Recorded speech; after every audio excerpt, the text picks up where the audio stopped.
Hello everyone, Daniel from DePIN here, and today we are here with co-founder of Minima, a new, very interesting, I guess said not so new, but a very, very specific and very exciting blockchain project focused on hardware. And yeah, I'll let you introduce your project, what you're doing, why is it important and exciting? Yeah. Okay. Cool. Excellent. Thank you. So I'm Hugo, co-founder at Minima. Minima's actually been building since 2019. We have very specific projects. We are a layer one protocol that runs in full at the edge. So every single device runs a full constructing a validated node. And so we don't have to rely on centralized miners or stakers, which means that every single device effectively mines its own transaction.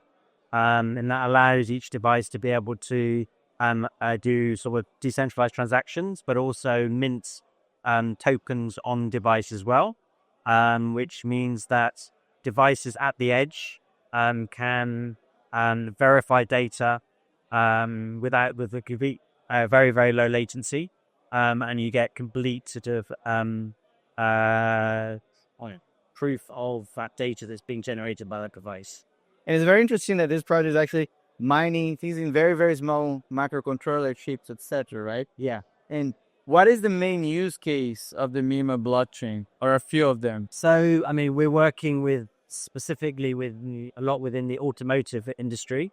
So there are a number of key use cases, and as the automotive industry moves from sort of driving to autonomous driving and to electrification, there are a number of huge use cases there for it.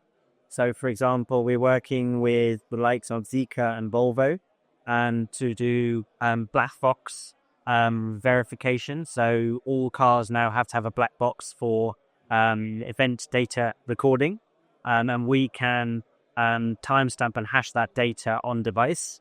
So there's black box, and there's also battery passports as well. So 60% of the vehicle's value will be in battery.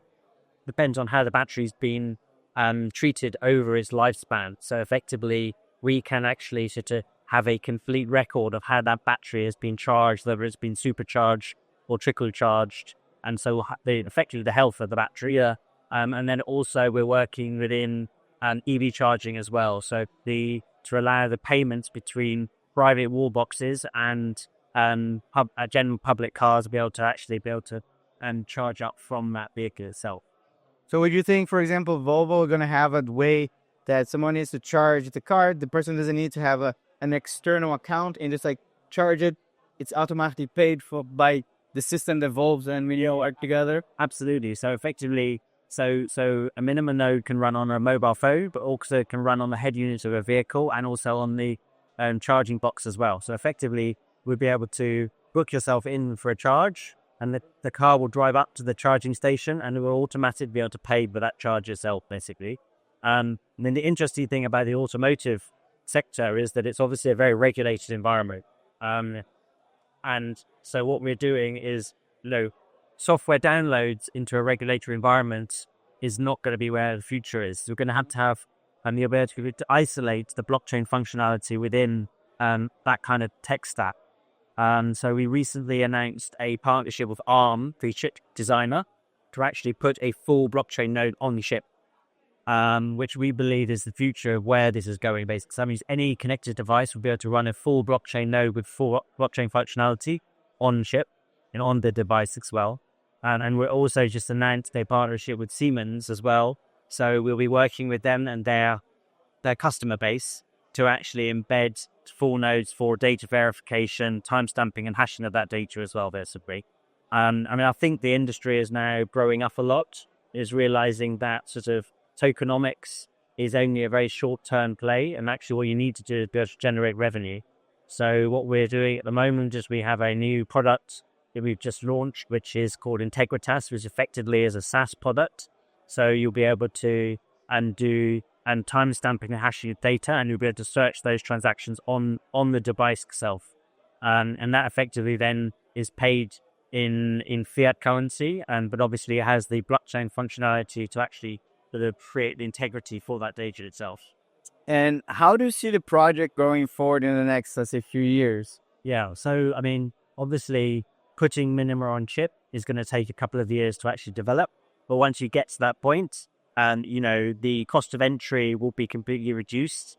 The integrity of the data will be reduced as well. And we believe that actually, you know, it'll just be inbuilt into products as they come off the factory line. Yeah, I think this idea of like working besides ARM, for example, it's a massive, like it's a massive advantage, right? Because basically every phone in the world they work with 9%. and our computers as well, you know, like all the MacBooks now have an ARM processor as well, super efficient. And would you say like it's the Minima blockchain is going to be some sort of ASIC part inside of the ARM processor? So it will be part of that, but obviously it doesn't need to have a huge amount of computation. So actually it'll be a very low level chip that delivers because obviously, you know, we've started off running on mobile phones, which, you know, they are very, very powerful, but